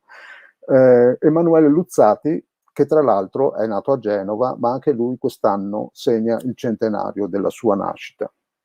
Passiamo alla sezione Young Adulti, giovani adulti. Vi segnalo questo il libro di Michel Lovric, Il Grimorio di Venezia, che è un fantasy dove c'è una battaglia micidiale tra le forze del bene e le forze del male. E per chi conosce Venezia ci sono tantissimi posti riconoscibili, dall'albergo a Rialto, dalla zona dello stadio, fino al Casin degli Spiriti, non a caso, dove sotto ci sono tutte le alghe che nascondono la casa delle sirene, che sono le forze buone, no? Mentre le forze cattive si sviluppano in altre zone della città e soprattutto sotto acqua, quindi la battaglia, vengono coinvolti tutti. Il Casin degli Spiriti, che è alla Misericordia, e si chiama così il Casin perché era la fine del giardino, quando c'era il palazzo, il giardino, alla fine venivano costruite queste piccole case, Casin nel senso diminutivo del termine, dove si potevano svolgere le feste, dove spesso c'erano degli ospiti che potevano accedere direttamente dall'acqua senza passare dal palazzo, e nel Casin degli Spiriti specialmente si trovavano tantissimi artisti, pittori, musicisti, poeti che potevano stare lì e lavorare ai loro lavori. Quindi il Casin degli Spiriti eletti, ma anche il Casin degli Spiriti perché lì davanti c'è la Laguna Nord con il cimitero San Michele, che è stato fatto cimitero dopo l'editto napoleonico che vietava cimiteri in città, quindi sono state unite due isole, San Michele e San Giacomo, e Murano. In quel tratto di laguna spesso, è un tratto di laguna percorso da forti venti, e avvenivano dei naufragi, e questa storia parte proprio da questa idea qui. E quindi di notte, quando c'è il vento, le bufere, si sente questo rumore del vento che ricorda il suono degli spiriti. Allora, questo è uno dei libri che potete leggere così. E vi segnalo anche Se l'acqua ride di Paolo Malaguti, che invece è ambientato negli anni 60, un periodo di grossa trasformazione dell'Italia, e la storia di questo bambino che aveva un nonno che si chiamava Caronte, che faceva il barcaiolo, e lui passa l'estate con questo nonno che lo porta in giro tra i fiumi, la laguna, i canali di Venezia a fargli trasportare le sue cose, dove il bambino conosce tantissime cose. Ed è anche questo un bel modo, perché adesso a Reni si va pochissimo e vanno gli appassionati, se ne vedono di barche per il Canal Grande e anche per gli altri canali e per la laguna. E c'è una piccola ripresa, però non è più una situazione così diffusa. e potete anche immaginare qualcosa nella laguna senza il rumore dei motori, cosa che magari durante questo lockdown, chi ha avuto l'occasione di andare a Venezia, c'era una situazione completamente diversa, no? Niente barca a motore, qualche pochissima barca così che viaggiava, e l'acqua fermissima perché non c'era il moto ondoso. Una Venezia veramente diversa. Andiamo nella sezione fumetti. Livio Vianello ha già citato Ugo Pratt. Adesso io non ho il libro che ha citato qui, ma comunque Una ballata del mare salato l'ha già citato Vianello, che ha anche una sua versione narrativa, che però io preferisco il fumetto, perché come è riuscito Ugo Pratt con pochi segni a evocare delle atmosfere così forti, è un peccato perderli. E dopo segnalo invece di Hiro Taniguchi Venezia, un Rizzoli Lizard del 2017, dove c'è una Venezia veramente reale, no? Cioè i disegni sono proprio, riproducono tale quale vari scorci di Venezia. C'è un uomo che cerca le sue radici, non a caso, è importante notare questo, un uomo giapponese a Venezia, no? E la Venezia è legata all'Oriente, i viaggi, il Marco Polo, di cui parleremo dopo, non è arrivato fino al Giappone, ma questo legame tra questi due posti così diversi ma con aspetti simili, come si può anche immaginare, se voi leggete Le città invisibili di Calvino, alcune descrizioni di città cinesi, sembra di parlare proprio di Venezia, no? Allora, il carattere di queste illustrazioni sono, secondo me, la luce, una luce particolare che forse si può vedere in certe mattine presto a Venezia, quando il sole non è ancora sorto. Ecco, sono tutte caratterizzate da questa luce non forte, ma con il disegno ben dettagliato. Andiamo avanti con la narrativa, e un libro che vi segnalo e che credo che sia abbastanza importante leggere per chi vuole conoscere questa città è il libro di Joseph Brodsky, Fondamenta degli incurabili. Fondamenta degli incurabili era un libro che era stato commissionato a Joseph Brodsky, e che quindi lui ha scritto una specie di diario di raccolta di pensieri, di sensazioni. Joseph Brodsky era un poeta che era stato incarcerato, mandato al confino, ai lavori forzati, perché proprio era un poeta, quindi era una persona inutile in Russia, e dopo alla fine è stato esiliato, e lui insegnava in un'università degli Stati Uniti. Ogni dicembre, sembra, comunque in inverno aveva le vacanze. Cosa faceva? Veniva a Venezia. Per 17 anni è venuto a Venezia per un mese, con quest'idea non turistica di visitare la città, ma di stare in questo posto, una città che lo aveva appassionato.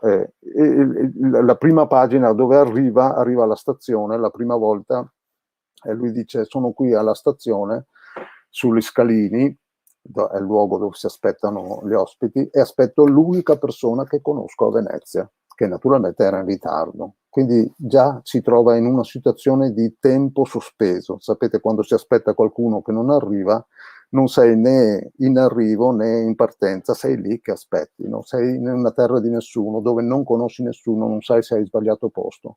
E questa sensazione di sospensione lui la ricrea sempre, perché ovviamente andando in giro per scoprire la città, per camminare lentamente, per perdersi, che è uno dei migliori modi per conoscere questa città, si perde nella nebbia, si perde nell'osservare l'acqua che muove la situazione, i palazzi che sono così disegnati, ben incastonati tra loro. Invece l'acqua, se tu guardi l'acqua, cambia il punto di vista, le certezze si muovono, non è più una cosa sicura quello che pensavi prima, ma l'acqua mette in discussione. Allora, Joseph Brodsky. Andando avanti, c'è un libro abbastanza recente, anzi recentissimo, scritto dopo o durante il primo lockdown, di Giovanni Montanaro, Il libraio di Venezia, Feltrinelli del 2020, è una storia, una fiaba contemporanea, un omaggio a negozi di prossimità, a questa commistione tra abitanti e negozianti. Quando una libreria che non esiste, ma che lui l'ha inventata in un certo campo San Giacomo d'Allorio, campo bellissimo, dove c'è questa comunità, queste persone che si guardano, si conoscono, intervengono quando è il caso, e quindi diciamo così quasi un omaggio a una Venezia che non c'è più, ma anche quasi una speranza che si possa ricreare dei punti di incontro così. Terzo libro che segnalo della sezione narrativa, Tiziano Scarpa. Questo non è un libro, è un audiolibro del narratore. È Tiziano Scarpa che legge il suo Venezia è un pesce, una guida. L'audiolibro, perché l'audiolibro è uno strumento sicuramente importante per chi ha delle difficoltà a leggere, per chi invece magari ama anche il suono della voce, o per chi vuole ascoltare un libro mentre fa qualcos'altro. Passiamo alla poesia. E qui ci sono 21 titoli di poesia. Partirei con questo Gaspara Stampa di Rime, è un libro che raccoglie le sue poesie. Gaspara Stampa era una donna vissuta nel 1500, una famiglia nobile ma abbastanza libera, è morta giovane tra l'altro, e quindi essendo libera interpretava la vita a modo suo, e quindi era anche piena di come dire, persone che la criticavano. Poi un Diego Valeri, con queste fantasie veneziane. Qui non sono poesie ma sono dei racconti di lui a Venezia. C'è anche un campo dei Carmeni, se non sbaglio, dove c'è una targa dove lui ha vissuto. E per dire un altro libro che raccoglie l'antologia della lirica veneziana dal Cinquecento ai giorni nostri, del 1968, di Eugenio Vittoria. Andiamo velocemente alla sezione saggistica, e qui segnalo una casa editrice, Helvetia editrice, scusate, che si occupa principalmente della storia di Venezia, anche di altre cose, ma principalmente della storia di Venezia. In questo caso è segnalato un libro, Venezia, Vienna e i turchi, bufera nel sud-est europeo, 1645-1700, per dire la storia lunghissima e anche i territori che venivano coinvolti, no? Verso la fine della bibliografia c'è Alviso Zorzi con due titoli completamente diversi. Uno riguarda la Venezia austriaca dal 1798 al 1866 e uno Venezia nel secolo di Tiziano, quindi ritorniamo indietro nei secoli. Un altro aspetto è Guido Zucconi, La Grande Venezia, una metropoli incompiuta tra 800 e 900, quindi gli sguardi su Venezia possono essere molteplici. Allora, io penso che possiamo, no, non possiamo perché non vedo Livio Vianello, allora io passerei direttamente alla bibliografia. Eccolo qua che torna con noi.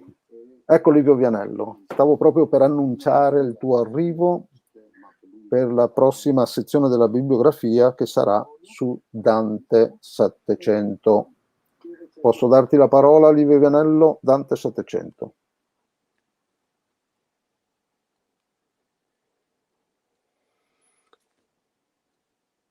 Bene, non so se c'è stato qualche piccolo problema tecnico.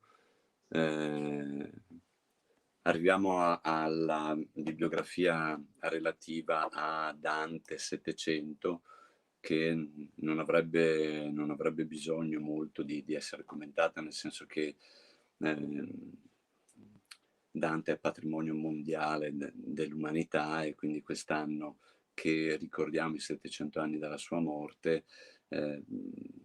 tutte le librerie hanno naturalmente degli scaffali dedicati a questo tema. Le biblioteche naturalmente si stanno attrezzando con iniziative e scaffali dedicati. Tra i libri per la prima infanzia, 06 naturalmente abbiamo bypassato, nel senso che non era il caso di parlare di Dante o comunque di affrontare Dante con i bambini così piccoli, anche se qualche piccola incursione si può fare. Il sistema bibliotecario provinciale di Rovigo ci ha aiutato per la fascia 6-12 anni, ci ha segnalato da Vai all'inferno Dante di Garlando a Dante era un figo di Annalisa Strada, passando per Silvia Vicchini, no? Lo straordinario viaggio di Dante raccontato ai bambini. Ma segnaliamo anche i libri di Nicola Cinquetti, I bambini alla scoperta di Verona. Dante ha soggiornato per lunghi periodi a Verona, oppure un libro di Enrico Cerni, La Divina Avventura, il fantastico viaggio di Dante. Nella fascia d'età 12-18 c'è un libro di Marco Martinelli, che è un regista teatrale, ma che ha frequentato la Divina Commedia con la sua compagnia. Ha scritto un bel libro Nel nome di Dante, Come diventare grandi con la Divina Commedia. Oppure Paolo Di Paolo ha fatto una riscrittura della Divina Commedia in prosa, piuttosto agile, ma che riesce a toccare tutti i 3 punti, no? Le tre cantiche, e non è male. Si passa poi per libri come questo dei Lampi di Genio di Luca Novelli, dove per una volta Novelli lascia gli scienziati per entrare nel mondo di Dante Alighieri, no? E quindi affronta la sua biografia, e si arriva a delle graphic novel come il Purgatorio di Dante a fumetti. La bibliografia per i 12-18 anni ci ha aiutato Romano De Zelino, la biblioteca di Romano De Zelino. Per invece Dante 700 per adulti, la biblioteca di Abano Terme, che io colgo subito l'inferno di Dante, liberamente voltan indietro Padoan bifolco di Anonimo da Piove.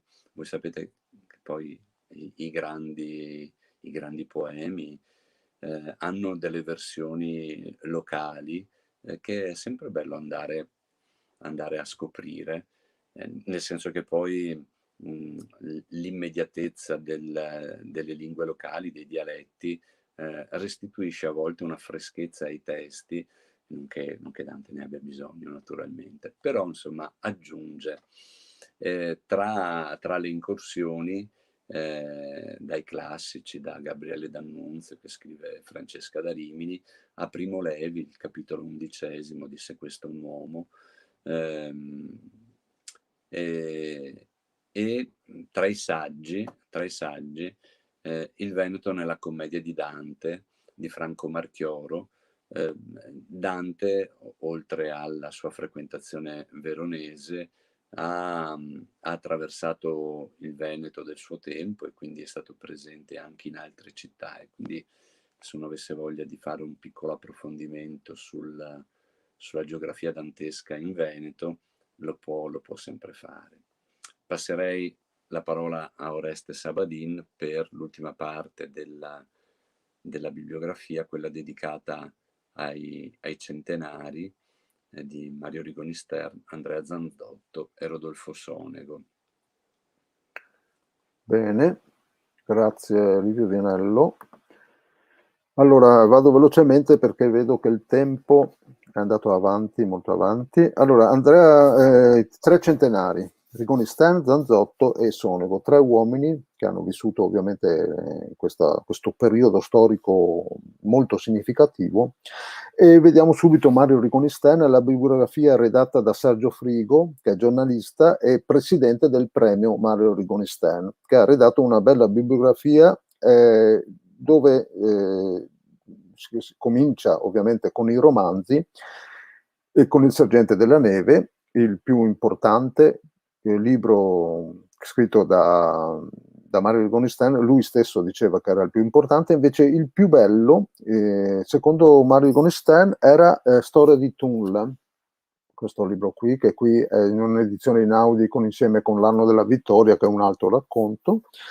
Poi c'è Quota Albania, L'anno della vittoria, Le stagioni di Giacomo, L'ultima partita a carte.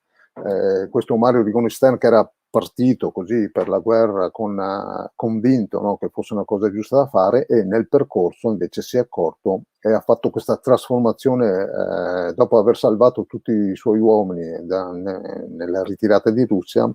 Ha fatto questa trasformazione di pensiero che è interessante, no? Seguire queste fasi della vita di un uomo. Lui ha sempre abitato poi nell'altopiano di Asiago, un altopiano di Asiago che conosceva benissimo, era una persona che andava in giro per i boschi, conosceva gli animali, conosceva le piante, e quindi ha dato vita anche a dei libri come Alboreto Selvatico, questo qui, Salvatico, eccolo qua, dove parla proprio, racconta e parla di alcune piante con una certa adesione anche. Poi va bene, sono Le stagioni, che è un titolo, un altro libro, che sono questi libri dell'Inaudi abbastanza piccoli, simpatici da portare in tasca, da poter leggere in corriera, in pullman, in treno, in vaporetto, il libro degli animali, eccetera, no? Poi ci sono dei libri su di lui, di cui segnalo di Giuseppe Mendicino, la biografia scritta da Giuseppe Mendicino, Mario Rigoni Stern, Vita, guerre e libri, un'edizione Priuli e Verlecca del 2016. Ci sono altre segnalazioni che ci fa Sergio Frigo, ma Sergio Frigo ci dice: attenzione che fra quest'anno sono in uscita altri 2 nuovi volumi. Uno è sempre di Mendicino per la terza, Mario Rigoni Stern, un ritratto, e un altro invece, e si collega a tante cose che abbiamo detto sulle immagini, sui fumetti, Rigoni Stern a fumetti per la casa editrice Becco Giallo, specializzata nel racconto della realtà. Allora, Mario Rigoni Stern, passiamo ad Andrea Zanzotto, che lui invece viveva a Pieve di Soligo. Invece lui era un pacifista riformato, dopo è scappato anche lui in montagna quando invece volevano obbligarlo a raggiungere l'esercito, e da lì, da Pieve di Soligo, ha sempre avuto questo sguardo sul locale ma anche sul globale, e specializzato sul territorio, sulla salvaguardia del territorio e su questo uso della lingua molto particolare e dedicato. Segnalo questo libro qui, Luoghi e paesaggi, che non sono poesie ma è una raccolta di scritti, anche alcuni abbastanza così precisi e un po' piccati, arrabbiati, su quello che succedeva attorno a lui, sul paesaggio e sulle sue passeggiate. Ultimo centenario, Sonego, che era questo sceneggiatore, l'anima di Alberto Sordi. Ci sono parecchi film, adesso la filmografia completa era di quasi 100 film, e quindi il Lago Film Festival di Revine, che ha redatto la bibliografia, ha scelto un numero ridotto di film che potete andare a vedere, magari forse non so se in qualche biblioteca ci sono. Volevo solo aggiungere che la Biblioteca Comunale di Pieve di Soligo ha redatto la bibliografia di Andrea Zanzotto. Allora, chiudiamo questa carrellata velocissima di titoli della bibliografia e ritorniamo alle letture ad alta voce. Richiamiamo, ecco, Margherita Stevanato che sta arrivando, eccola qui, Ciao Margherita, grazie ancora per essere con noi. E terza e ultimo appuntamento con le letture ad alta voce. Cosa ci leggi per questo terzo appuntamento? Bene, grazie a voi. Questa ultima sezione dedicata alla lettura è dedicata a Dante.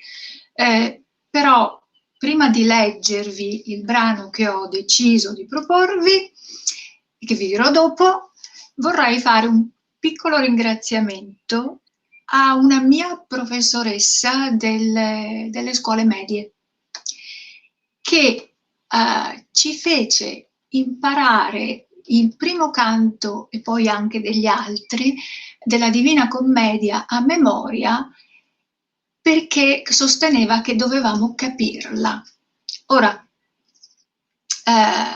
io non vi dirò tutto il primo canto della Divina Commedia, ma arriverò fino alla prima metafora, che è grazie alla professoressa Urbani che io sono riuscita a capire che cosa sono le metafore, e lo devo anche a Dante. Quindi vado. Nel mezzo di cammin di nostra vita mi ritrovai per una selva oscura, che la diritta via era smarrita. Ah, quanto a dir qual era e cosa dura esta selva selvaggia e aspra e forte, che nel pensier rinnova la paura, tante amara che poco più è morte.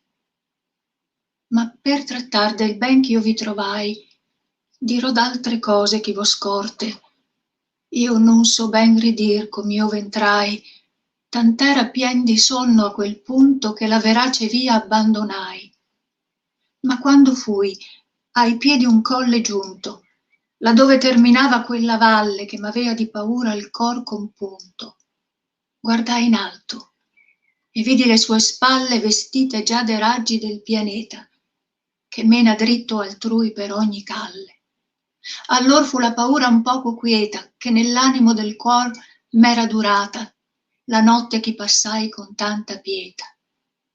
E come quei che con lena affannata, uscito fuor dal pelago alla riva, si volge all'acqua perigliosa e guata, così l'animo mio, ch'ancor fuggiva, si volse retro a rimirar lo passo che non lasciò giammai persona viva. Ecco, questo era il mio ringraziamento a Carlo Urbani. Adesso vi lascio con Stefano Benni, Le Beatrici, e naturalmente il brano di monologo dedicato a Beatrice.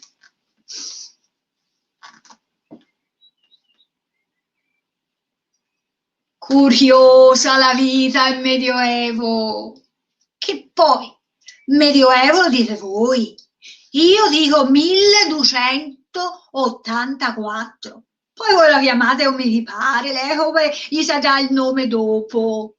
Le dittature, ad esempio, se ne parla male solo dopo, in tanti tutti se le puppano. Volete vedere? Io sono Beatrice, che il futuro predice. Leggo le carte, quindi so tutto al futuro. In quanto agli anni che vivete voi, Madonna nana, ma non devo parlare politica? Ci si mette nei guai. A Canappione, ma gliene stanno abitando di tutti i colori, con quelli bellini, bianchi e neri e così via. Chi è Canappione? Scusate, io lo chiamo così. Mia madre dice: non t'azzardare, è un grande poeta importante, però c'è importante pure il naso. Via, c'ha un becco e pare una poiana, pare una caffettiera, anche se non è ancora stata inventata. Insomma, lui fa il poeta, ma invece si incazza e mette tutto all'inferno. Ce l'ha con Pisa, con Arezzo, i papi, con gli arcivescovi. Mi sa che prima o poi lo fanno fuori, lo mettono fuori dal palinsesto. mi dispiacerebbe. Lo dico a voi in confidenza. Io a quello non lo sopporto. Mi ha visto la prima volta che avevo 8 anni, lui 9, mi ha detto si gioca insieme, ti regalo un gelato. No, ci ha fatto 10 poesie di 2000 versi il piccino. Ci siamo incontrati solo una volta e da allora sparito di nebbia. È timido, dicono, e poi tutti aggiungere quanto sei fortunata, quello è un poeta, ti dedicherà il capolavoro della letteratura italiana, ti renderà famosa, sai quante vorrebbero essere cantate a lui, vabbè, ma io sono una donna, non una serenata, mica posso aspettare che abbia finito il capolavoro e mi abbia angelicato intanto io buona e zitta. A 19 anni, al Medioevo, si è già in anticamera di zitelle, mica si è il lifting e gli antibiotici, come l'aerobica come noi, Stefano Benni, le Beatrici. Bene, ringraziamo Margherita Stevanato perché è stata con noi questa mattina e perché ci ha letto questi 3 momenti diversi di letteratura e le diamo appuntamento naturalmente alle prossime volte. Andatela a sentire in presenza perché adesso si ricomincia anche la presenza. Allora salutiamo Margherita, ciao Margherita e grazie. Salve a tutti e per chi ci sarà vi aspetto questa sera alla biblioteca dedicata a Zanzotto a Treviso. Benissimo, e grazie. E chiamiamo in causa di nuovo Livio Vianello per un saluto conclusivo. Bene, siamo arrivati alla fine di questa mattinata. Ringraziamo tutte le persone che ci hanno seguito e anche quelli che magari recupereranno poi in una seconda occasione la registrazione che rimane sulla pagina YouTube del Veneto Legge. Vi ricordiamo che la maratona è il 24 di settembre, quindi quando organizzerete degli eventi di inserirli nel format che trovate nel sito, ma anche di segnalarci e di inserire tutti gli avvenimenti che attengono un po' la promozione della lettura, inserendoli naturalmente nel programma di riscaldamento della maratona che ha un'onda lunga, nel senso è partita ufficialmente il 23 di aprile e arriva il 24 di settembre, quindi di inserire i vostri appuntamenti in maniera che poi noi organizzatori possiamo anche condividere tutti i vostri eventi e le vostre iniziative nelle pagine social che noi curiamo.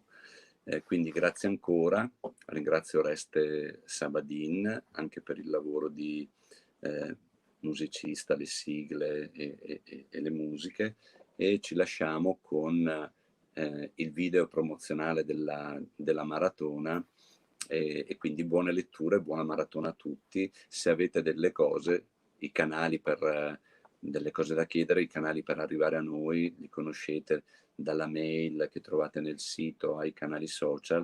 Nel giro di qualche giorno noi vi rispondiamo sempre. Grazie ancora a tutti. Grazie a tutti e buona lettura. Ciao Olivia. Pronti? Partenza? Via! Non siete allenati per una maratona? Questa è una maratona che si può correre anche seduti in poltrona. Non stiamo scherzando. Vi invitiamo ad una maratona di lettura. Venerdì 24 settembre il Veneto legge. In tutta la regione si leggerà. Nelle biblioteche, nelle scuole, nelle librerie, negli archivi, nei musei. E chi vuole può organizzarsi a casa con i propri figli o con i propri amici. Bibliotecari, insegnanti, editori, lettori professionisti e volontari, librai, gruppi di lettura scenderanno in pista. Cosa aspettate ad unirvi a noi? Visitate il sito www.ilvenetolegge.it e troverete informazioni dettagliate su come iscriversi alla maratona e ricevere i materiali per prepararsi al meglio. Per arrivare senza il fiatone alla fine della lettura, allenarsi un po' non guasta. Il Veneto legge, segna la data e seguici passo dopo passo.